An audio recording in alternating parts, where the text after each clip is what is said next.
Queremos saudar a todos os irmãos com a paz do Senhor Jesus. Estamos muito alegres de estar aqui finalizando esta conferência internacional em que nós abordamos o tema graça. E essa palavra que nós vamos trazer agora aos irmãos, ela trata como finalização disso, da abundante graça. A palavra ela nos mostra e fala ao nosso coração sempre, pelo menos sempre no Novo Testamento e particularmente, não sempre, mas particularmente no Novo Testamento sobre a graça. E nós ouvimos nessa conferência bastante palavras, bastante sobre esse termo, que tanto nos separa das coisas do mundo e tanto nos aproxima das coisas de Deus. Nós ouvimos falar sobre o poder da graça, sobre o poder na unidade do corpo de Cristo, sobre os dons da graça, sobre a multiforme graça que abrange todos os atos da nossa vida. E nós ainda, nessa palavra final, queremos ainda falar um pouco sobre a graça, que é um assunto que nós consideramos inesgotável. Por mais que nós falemos, nós ainda teremos coisas a falar e aprender, porque não sabemos tudo. Nós queremos exercê-la, nós queremos vivê-la, nós queremos recebê-la, mas nós queremos que isso seja uma prática da vida da igreja, uma prática daqueles que foram remidos, lavados, perdoados no poder do sangue de Jesus. Nós vamos falar sobre a origem da graça, como a palavra nos fala que isso começou. Nós vamos falar também sobre como era a graça no tempo dos apóstolos, ali quando a porta da graça, vamos dizer assim, se abriu com a ressurreição de Jesus. E também vamos falar, meus irmãos, de como nós podemos chegar ao Senhor e obter, como é que a palavra nos fala acerca desse evento, dessa forma que a gente chama de o tribunal da graça. Na verdade, a palavra, de forma prática e magistral, ela nos fornece elementos para nós atendermos e como se processa essa operação, ou como se processou essa operação, como é que nós fomos atingidos, como a graça chegou até nós. Eu queria, irmãos, ler com os irmãos o Salmo de número 85, a partir do verso 9. Diz assim a palavra de Deus: certamente que a salvação está perto dos que o temem, para que a glória habite em nossa terra. A misericórdia e a verdade se encontraram. E a paz, a justiça e a paz se beijaram. A verdade brotará da terra, e a justiça olhará desde os céus. Também o Senhor dará o bem, e a nossa terra dará o seu fruto. A justiça irá adiante dele, e ele nos fará andar no caminho aberto pelos seus passos. Louvado seja o nome do Senhor. Meus irmãos, vejam como a palavra, de forma poética, ela nos traz essa informação e essa afirmação. Aqui nós vemos nitidamente que houve um acordo, um acerto. A Bíblia ela começa dizendo assim: a misericórdia e a verdade se encontraram. Vejam a palavra quando ela diz assim, quem é a verdade? Quem é a verdade? Isso está lá no Velho Testamento, é um salmo, um cântico de Coré, mas aqui está dizendo assim, a misericórdia e a verdade se encontraram. Nós aqui, meus irmãos, entendemos nitidamente que aqui foi estabelecido o acordo da eternidade. Na verdade, ali era o entendimento entre o Pai, a misericórdia, e o Filho, a verdade, para que eles definissem como o homem seria salvo. O que nós vamos fazer? Esse é o acordo de antes da criação do mundo. E a palavra de Deus diz assim, a justiça e a paz se beijaram. Era como se eles estivessem reunidos ali para dizer como nós vamos salvar o homem. De que meio? Como nós vamos fazer isso? E eles então selaram o acordo. A palavra quando diz assim, a justiça e a paz se beijaram, foi o selo deste acordo. Vejam que aqui, meus irmãos, existem 4 pilares, 4 evidências daquilo que, na verdade, se consubstanciou na nossa vida, daquilo que se aplicou na nossa vida e que nós chamamos de graça. E como a palavra fala, a graça. Aqui ele fala da misericórdia e verdade, a justiça e a paz. Os elementos são os mesmos, Pai e o Filho. Aqui estava a misericórdia do Pai, aqui estava a verdade do Filho, uma verdade que o mundo não pode contestar, porque a verdade era ele e a palavra dele e o sacrifício dele e tudo aquilo que ele realizou para que nós obtivéssemos a nossa salvação. Por isso que a palavra começa assim: a salvação não está longe de nós, ela está perto daqueles que o temem, para que a glória habite em nossa terra. Então, misericórdia e verdade. Depois que eles se encontraram, eles estabeleceram uma justiça. Como é que nós vamos salvar o homem? Por uma justiça, a justiça que foi determinada na eternidade. A justiça foi determinada ali. Olha, o filho ele vai nascer, ele vai morrer, ele vai ser sacrificado pelo sangue deste homem, pelo sangue do Filho de Deus. Eu vou salvar a humanidade. Eu vou dar ao homem a oportunidade de salvação. E a palavra diz assim: a justiça e a paz. Por quê? Porque a paz é a paz do Senhor Jesus. A minha paz eu dou. Ele é o príncipe da paz. A justiça, ela vem do Pai.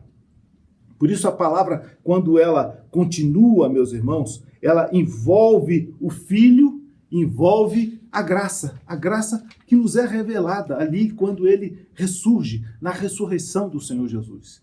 A palavra continua dizendo que aqui, meus irmãos, não há contenda, não há juízo, não há julgamento, não há apontar de dedo, não há humilhação, não há nada. Existe uma justiça estabelecida. Ninguém pode hoje mudar isso que já está definido, isso que já está determinado. Esses 4 pilares: misericórdia e verdade, justiça e paz. É nesse ambiente, meus irmãos, que a igreja deve transitar. A igreja não tem outro lugar, nem outro caminho, nem outra forma de entender ou de falar. É a mensagem da igreja de todos os dias. Vejam como a palavra continua dizendo, e é profético isso, como a profecia é determinante e maravilhosa. A palavra continua dizendo assim: a verdade brotará da terra.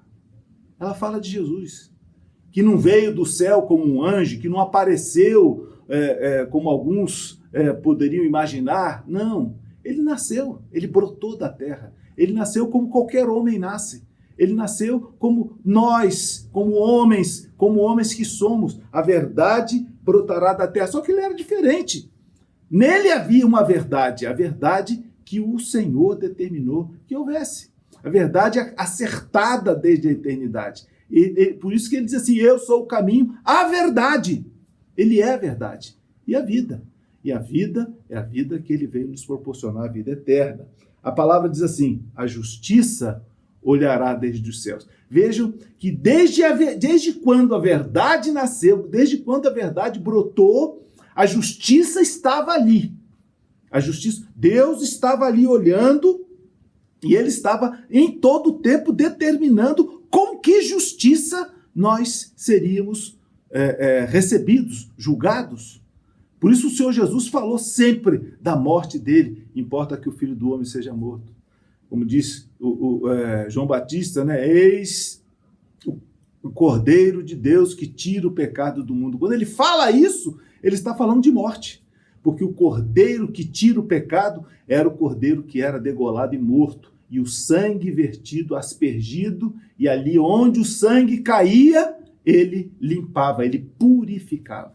Por isso, meus irmãos, que hoje, quando nós clamamos, quando nós enxergamos o sacrifício do Senhor Jesus, nós sabemos que ali toda palavra nos remete a mostrar que o sangue de Jesus nos limpa e perdoa de todo pecado, de toda injustiça. Que o sangue de Jesus nos dá a condição de entrar com ousadia na presença do Senhor. que o sacerdote não fazia nada sem o sangue. Por isso, porque essa era a justiça que foi determinada na cruz, que foi determinada na eternidade, e foi definida ali na cruz do Calvário. Eu vou continuar o texto, que também ele continua dizendo assim: também o Senhor dará o bem. Que bem? O que ele está falando aqui? Porque quando Jesus morre e ele ressuscita, ele fala assim: o meu Pai vos dará, ele não vos deixará órfãos, ele enviará o Espírito da verdade. Meus irmãos, o bem que a palavra se refere aqui profeticamente, é assim: o Senhor vos dará o bem. O bem é o Espírito Santo, a presença do Espírito Santo, a presença do Espírito Santo na vida da igreja. E ele continua dizendo assim: e a nossa terra dará o seu fruto. Que fruto é esse? Quem é esse fruto que saiu da terra? Tudo Deus deu e a terra produziu algo. Meus irmãos, a terra produziu a igreja. A terra produziu a mim e a você, que cremos nisso, que cremos no Evangelho, que cremos naquilo que o Senhor mostrou, que cremos em toda essa estrutura profética que nos vai levar até a eternidade. A palavra continua dizendo assim: a justiça irá adiante dele. É tão maravilhoso o que está escrito aqui. Sempre o perdão, a misericórdia, os recursos da graça. Jesus, ele quando nos recebe, ele quando nós vamos até ele, pode ser da forma que estivermos, sempre a justiça está diante dele. Ele sempre nos recebe para perdoar. Ele sempre nos recebe com uma palavra. A igreja, ela tem sempre essa responsabilidade de dizer: vem como você é, vem como você está, não importa, porque o Senhor tem justiça, ele tem misericórdia, ele tem graça para dar a você e ao teu coração. Por fim, a palavra aqui no texto que nós lemos diz assim: e ele nos fará andar no caminho aberto pelos seus passos. Que coisa linda! Ele nos fará andar pelo caminho aberto pelos seus passos. Só esse versículo, nós poderíamos tratar ele da conferência inteira, e essa palavra, só nesse versículo aqui. Os passos de Jesus. O caminho que ele abriu. Ele disse: eu sou o caminho, e ele realmente é o caminho. E ele abriu, e nós agora queremos caminhar nos passos que ele deu. Era como se nós fôssemos colocar os pés em cada pegada, em cada passo que ele deu. Meus irmãos, a igreja que foi comprada pelo sangue de Jesus, ela achou um caminho. E nesse caminho nós estamos andando passo a passo. Nós sabemos que esse caminho envolve sacrifício, como o Senhor Jesus foi sacrificado. Esse caminho envolve injúria, esse caminho envolve negação do mundo. Tudo aquilo que aconteceu com Jesus são os passos. Quem não está disposto a colocar os passos, cada passo no lugar de cada passo que Jesus traçou, meus irmãos, não está realmente perfeitamente adaptado àquilo que o Evangelho quer nos tratar. Meus irmãos, nós temos que andar passo a passo. O passo da obediência, o passo da sabedoria, o passo da condescendência, o passo da aceitação do pecador. Foi assim que Jesus fez. O passo da atenção ao desamparado, o passo do reconhecimento das lágrimas do aflito. E toda vez que o aflito vier, nós temos que reconhecer isso, porque foi um passo que Jesus deu. O necessitado, o passo do perdão, o passo da tolerância, o passo da longanimidade, o passo do milagre, o passo do amor ao pecador, o passo da não discriminação, o passo de não concordar com a transformação do templo em um lugar de comércio, como Jesus fez, e ali ele se indignou. Mas esse é um passo também. A igreja não vai permitir que isso aconteça. A palavra, e ainda continua, meus irmãos, o passo de apresentar a profecia e o passo da graça. O passo da graça. A igreja precisa ter isso. Por quê? Porque se Jesus nos abriu e nos fez caminhar passo a passo neste caminho, a graça está envolvida também. E a igreja, meus irmãos, ela precisa ter também, pisar também nessa pegada do passo da graça. Será que nós estamos realmente pisando nessa pegada ou nesse passo deixado pelo Senhor? Ou será que nós nos convertemos, a igreja se converteu num motivador da ausência da graça. Muitas vezes ela é boa quando se recebe todo mundo. Já aconteceu comigo de pessoas que entram na igreja, isso aconteceu uma vez, a pessoa entra na igreja e ali recebendo o Senhor Jesus e me aparece alguém, isso aconteceu uma vez numa das igrejas, a pessoa chegou alguém e falou assim, olha, você vai ter que mudar o seu cabelo, vai ter que tirar esse batom, peraí, e a graça?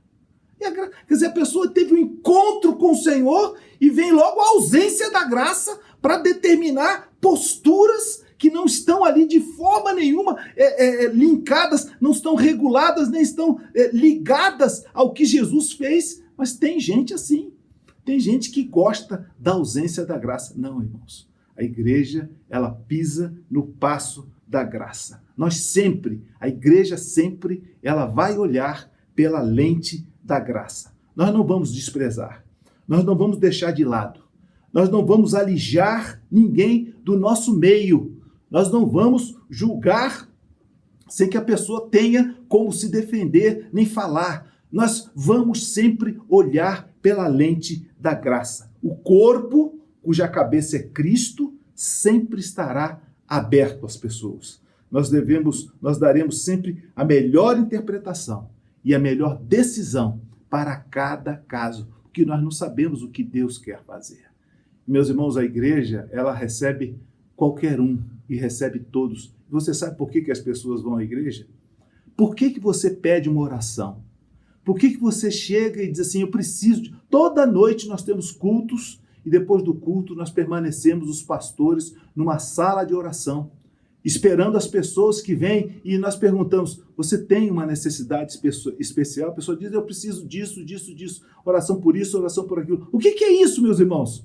Isso é a necessidade da graça. As pessoas vão à igreja porque precisam da graça. As pessoas vão e buscam oração porque precisam que Deus lhes fale. Eles precisam ver a graça estabelecida na vida deles e sabem que só Deus pode dar isso. A palavra, meus irmãos, ela mostra como a igreja vivia e como ela se comportava. Lá em Atos, capítulo 4, no versículo 32, a palavra fala de como a igreja, ela quando foi estabelecida, e o texto é magnífico, e como ela vivia. A Bíblia diz assim, Atos 4, verso 32. E era o coração e a alma da multidão dos que criam. E ninguém dizia que coisa alguma do que possuía era sua própria, mas todas as coisas lhes eram comuns. E os apóstolos davam com grande poder testemunho da ressurreição do Senhor Jesus, e em todos eles havia abundante graça. Não havia, pois, entre eles necessitado algum, porque todos os que possuíam herdades ou casas, vendendo-as, traziam o preço do que fora vendido e o depositavam aos pés dos apóstolos. Nós queremos meditar um pouco nesse texto aqui. A palavra diz assim, e era o coração e a alma da multidão dos que criam. Eles tinham uma unidade. Havia uma unidade ali. O coração e a alma tinham uma unidade. Vejam que, irmãos, que nós podemos dizer assim, nós precisamos ter unidade de pensamento, pensar a mesma coisa, entender a mesma coisa. Não, aqui ele está dizendo assim, a alma e o coração. O coração estava muito mais envolvido, a alma estava muito mais envolvida. Aquilo era algo que partia do interior de cada um deles, não do intelecto, mas do interior de cada um deles. E tinham tudo em comum. E eles tinham tudo em comum. E ninguém dizia que coisa alguma do que possuía era sua própria, mas todas as coisas lhes eram comuns. Tudo em comum, como se a necessidade do meu irmão fosse a minha. E assim tudo mais. O choro, a tristeza, a alegria, a enfermidade, a distorção de pensamento, tudo era comum.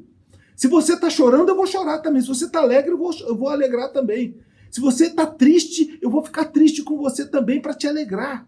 Se você tem um pensamento distorcido, eu vou a você, porque eu quero que você entenda aquilo que Jesus está fazendo. E vejam só que o que permeava tudo isso daí era, a palavra diz assim, e davam com grande poder testemunho da ressurreição de Jesus, e em todos eles havia abundante graça. A palavra, a mensagem que permeava tudo isso era a mensagem da ressurreição de Jesus. O Senhor está vivo. O Senhor morreu por nós, mas o Senhor está vivo. O Senhor ressurgiu dentre os mortos. O Senhor nos colocou na presença dele.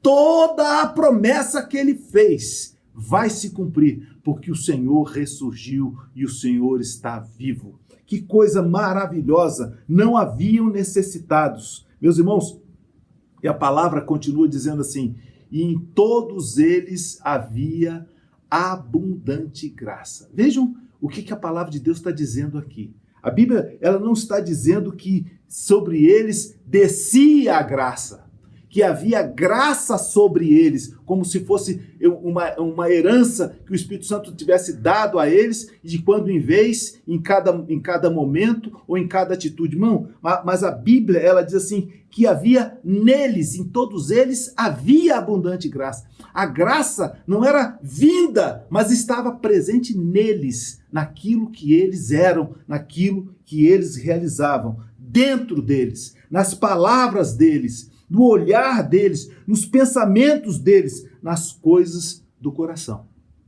Qual era a consequência? A consequência disso? Não havia necessitados de nada. Hoje, meus irmãos, como eu disse, as pessoas correm para a igreja porque elas têm uma ausência de graça. O mundo não tem graça, não tem a graça de Deus.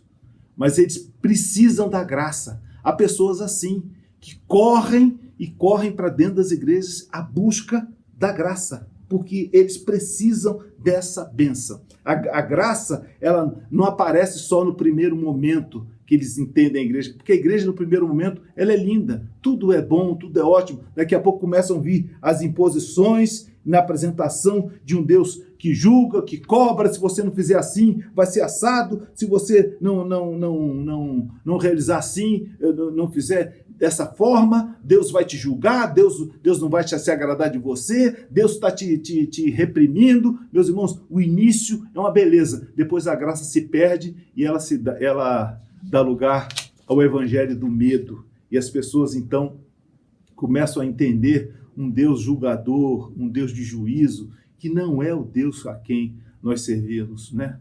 A misericórdia, a verdade, a justiça e a paz. Nós precisamos ter paz naquilo que fazemos. E a graça de Deus é aquilo que nos traz paz. E nos dá paz em todo o tempo de viver com o Senhor. Que coisa boa! Eu sei que o Senhor... Nós estamos assim, na minha vida também. Nós estamos orando sempre estamos orando por alguma coisa, mas sabemos que Deus tem essa paz, tem essa graça. A graça, meus irmãos, ela não julga, ela não calunia. A graça, ela não vocifera maldições para que pessoas se sintam donos da salvação e da graça. De forma nenhuma. A graça, ela é ampla. A graça é a graça que não julga, que perdoa, que respeita a decisão das pessoas, que respeita isso.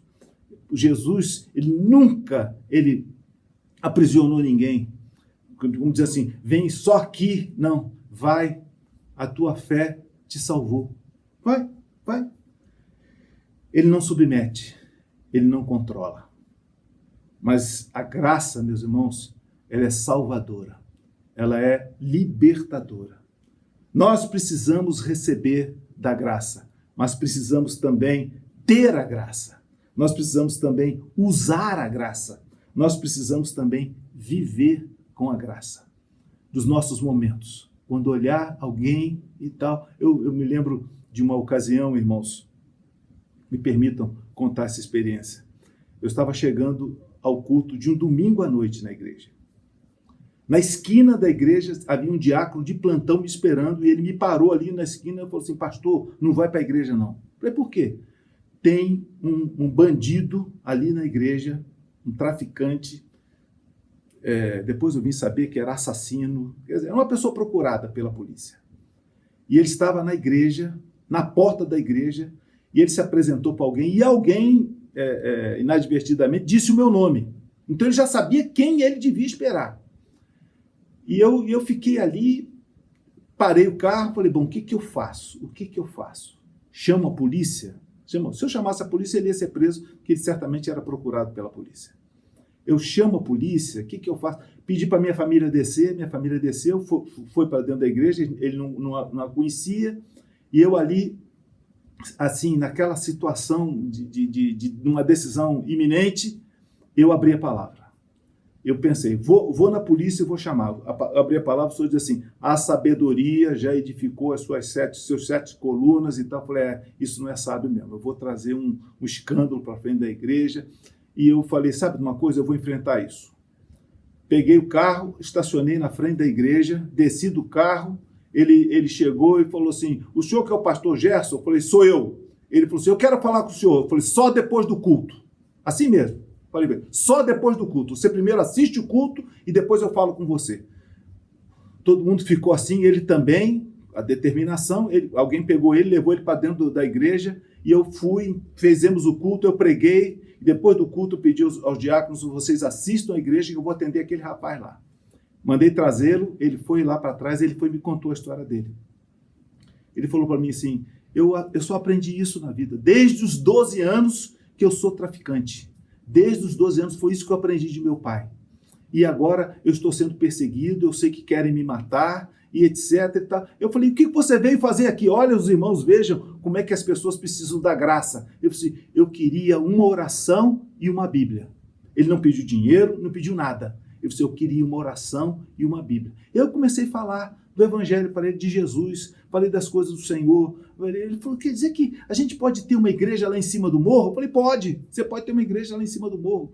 Então, eu queria que o senhor orasse por mim. Olha só a necessidade desse homem, que ele podia chegar com uma arma ali, exigindo, pedindo, fazendo. Não, ele precisava de graça.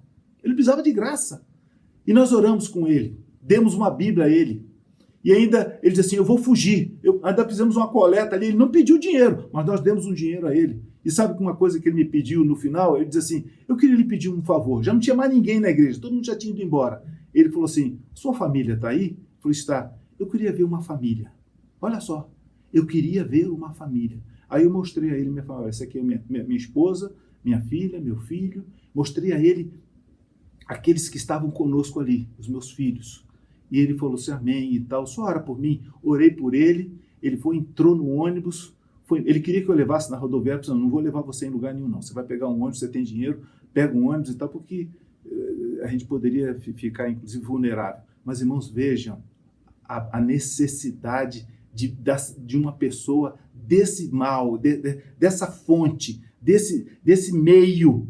Mas ele precisa de graça e nós não podíamos fechar a porta da graça para ele. E a palavra diz assim, meus irmãos, em todos eles havia abundante graça. Ali não havia diferenças. Nem pobre, nem rico, nem judeu, nem grego, nenhuma distinção de raça, retirando o melhor proveito do potencial de cada um e convencendo a cada um através da palavra de Deus. Eu quero encerrar, meus irmãos, essa palavra falando aos irmãos de algo também glorioso, como diz aqui no livro de Jó, sobre o tribunal. É interessante como a palavra, ela nos aponta sempre meios em que nós encontramos o que Deus é e o que Ele faz por nós. Eu queria que os irmãos lessem a palavra em Jó, capítulo 23, a partir do verso 3 até o verso 7. Jó, capítulo 23, do verso 3 até o verso 7. Diz assim a palavra de Deus. É Jó falando. Ah, se eu soubesse que o poderia achar, então me chegaria ao seu tribunal. Com boa ordem, exporia ante ele a minha causa. A minha boca encheria de argumentos. Saberia as palavras com que ele me responderia e entenderia o que ele me dissesse. Porventura, segundo a grandeza do seu poder, contenderia comigo? A pergunta, né? Porventura, segundo a grandeza do seu poder, contenderia comigo? Não. A resposta, não. Antes, cuidaria de mim. Ali, o reto pleitearia com ele, e eu me livraria para sempre do meu juiz. Meus irmãos, que coisa fantástica o que está posto aqui. Isso é o homem, somos nós. Somos nós. É a necessidade do homem que está aí. Quem sabe você que está me ouvindo aqui agora. A palavra diz assim, é um suspiro, né? Ah, se eu soubesse que o poderia achar. Você pode achá-lo. Você pode encontrá-lo. Que coisa fantástica. Você pode achar. Ah, se eu soubesse que eu poderia achar. Meus irmãos, quantos vão se lamentar? Estão se lamentando até agora. Ah, se eu soubesse que o poderia achar. Certamente eu me chegaria ao seu tribunal. Eu chegaria para ser julgado mesmo. Eu queria que ele viesse e falasse comigo. Com que lei, com que julgamento? A palavra diz assim, com boa ordem exporia ante ele a minha causa. Eu ia contar as minhas razões. O que eu faço? Por que eu fiz? Meus irmãos, todo mundo tem uma justificativa para a sua própria vida. Até aquele meliante, ele falou para mim o que ele tinha. Olha, eu só aprendi isso na vida. Meu pai era assim. E muitos são assim, meus irmãos, porque sabem o que aconteceu em suas vidas. A igreja, ela está cheia de pessoas que vieram com seus problemas. Eu exporia ante ele a minha causa. E a minha boca se encheria de argumentos. Eu fico imaginando o Senhor olhando para nós e a gente se justificando diante dele, né? Justificando sem saber qual vai ser o resultado daquilo. A palavra continua dizendo assim, saberia as palavras que ele me responderia. Ele tem uma resposta para te dar. Eu saberia as palavras e entenderia o que ele me dissesse. Saberia. Tudo que o homem quer saber é o que Deus pensa acerca dele. Tudo que ele quer saber. Como é que Deus me vê? Como é que Deus viu a minha vida? Como é que Deus me vê agora? A palavra diz assim, saberia as palavras que ele me responderia e entenderia o que me dissesse. É interessante que a igreja, ela prega a salvação, prega o evangelho, e muitos desprezam isso. Mas imagine se Deus chegasse para você e dissesse, olha, é dessa maneira que eu vou salvar o mundo. E você deve colocar a tua vida para que você seja salvo mediante esse evangelho, mediante essa palavra, mediante esse Jesus que muitos desprezam e até chacotam dele. Mas é dele, é esse Jesus, é dele que vai vir a tua salvação. A palavra diz assim, porventura, segundo a grandeza do seu poder, contenderia comigo. É isso que as pessoas esperam. Bom, Deus vai entrar numa rixa comigo, né? Como juiz, tanta coisa errada que eu fiz, ele certamente vai contender comigo. Ele vai me julgar, ele vai me condenar. É assim que as pessoas sim são. Eu já tive ocasião de convidar pessoas para a igreja e a pessoa diz assim, não vou não. Eu tenho muito pecado, não dá para eu entrar aí não. Falei, companheiro, você está muito errado. Por quê? Os maiores pecadores estão lá dentro. Você está errado. Você acha que estão aqui fora? Não. Os maiores pecadores são aqueles que estão lá dentro. Sabe por quê? Porque eles lá encontraram o lugar de perdão. Lá eles encontraram o perdoador. Por isso que eles foram para lá. Eu, inclusive estou lá também. E você nunca tinha olhado sobre essa ótica. Meu filho, você precisa mudar o seu conceito. A palavra diz assim, ele, segundo a grandeza do seu poder, contenderia comigo. É isso que as pessoas esperam. Mas a resposta é, não. Antes, ele cuidaria de mim. Que coisa maravilhosa, que coisa fantástica. Deus não te chama para contender com você. Não, ele quer cuidar de você. Ele quer cuidar da sua vida. Ele quer transformar você. Ele quer mudar a sequência da história da tua vida, quem sabe de erros. Ele quer transformar. Eu poderia ficar aqui o resto do tempo falando de testemunhos de pessoas transformadas, mudadas. Sabe por quê? Porque elas foram buscar a Deus, quem sabe esperando uma reprimenda de Deus, mas Deus cuidou deles. Deus cuidou deles. Vejam o que diz o verso seguinte, diz assim, ali o reto pleitearia com ele. Meus irmãos, quem é o reto? Quem é o reto? Aquele que não tem mancha, aquele que não tem pecado. Vejam aqui a revelação de Jesus. Nós, diante do tribunal do Senhor, contendendo com o Senhor, Deus vai cuidar de nós, mas mesmo assim, o reto, que a palavra de Deus diz assim, nós temos um advogado diante do Pai. O reto é Jesus, e ele vai pleitear a nossa causa. Ele vai dizer ao Pai, olha, não condena não, cuida dele, eu morri por ele. É isso que nós queremos dizer a você. A graça chegou à tua vida. Chegou naquilo que você é. O reto pleitearia com ele, e eu me livraria para ser. Oh, glória a Jesus! Que coisa maravilhosa! Eu me livraria para sempre do meu juiz. Eu me livraria para sempre desse juízo, desse julgamento que as pessoas fazem, pessoais, ou falam que Deus vai fazer. Meus irmãos, o que Deus quer fazer com você é te perdoar. O que Deus quer fazer com você é te amparar. O que Deus quer fazer com você é te trazer para dentro da graça. O que Deus quer fazer com você é cuidar de você. Antes, cuidaria de mim. O reto vai pleitear a tua causa. Desde sempre. A palavra diz assim, ele nos amou primeiro. Antes que... Essa semana eu falava com alguém sobre isso também. Lá no livro de Cantares diz assim, o meu amado é meu e eu sou dele. Vejam a sequência das coisas. Antes de eu ser dele, ele é meu. Antes de eu me posicionar diante dele, antes de eu aceitá-lo como Salvador, ele já era meu. Ele já pleiteava a minha causa. Ele já me amava. Ele já cuidava de mim. Ele cuida de você. E cuida de nossas vidas. Meus irmãos, eu queria encerrar esse seminário convidando você, quem sabe, onde você está. Não sei qual é a tua vida, não sei o que você pensa, não sei como você está, mas eu quero fazer uma oração. Eu não posso deixar de fazer essa oração, porque a graça está aqui e está colocada para você, para que você viva isso, e eu quero que você entenda que hoje nós estamos num lugar em que nós queremos que se revele essa abundante graça em todos nós. E queremos te receber a tua vida como você é.